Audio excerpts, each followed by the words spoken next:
Jwale ke se ke na le e mong wa baruti ba tlilo fumana molemo mona. Jwalo ka ha mme Mathotwana a ile a hlalosa, mme ena ke ntate Mokgethi Joshua Kaibane o tla re hlalosetsa hore na ena o fumana o bona molemo ho kae tabeng ena e etsahalang ka jeno. A ko re fenda taba e etsahalang ka jeno o e thabetse ha kae ha eba o e thabetse? Taba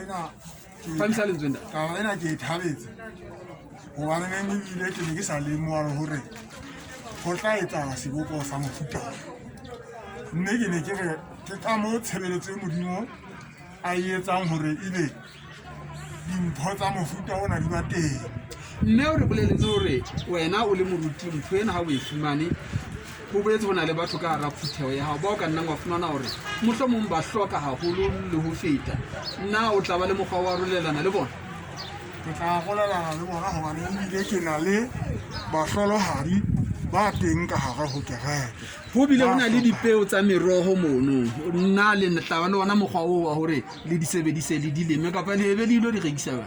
Ha re kene re rekise re tlampa ga qotsotsa e mong jalo ho bona bana ba hlokang ba itimetemela ho batla ba tsebe ho jelella pa. Nna le na le serapa sa kereke seo le ka se sebedisang hore ba sebetse ba kopane ha mmoho e le hore ba thusane, kapa motho le motho o tla sebeletsa ha hae? Mane le motho ka ne ke bua nnete o tla sebeletsa ha hae. Ke le hore le yena a tla itukisetse jwalo ka ha ba etsa le bommantlane a meroho. Mme ke ne ke re ka nnete ka nthena e entseng ke hopola lengolong lena la Koronele kgaolo ya 10. Le Koronele yena a ne le mohalaledi ya neng a rapela haholo, a rapela Modimo.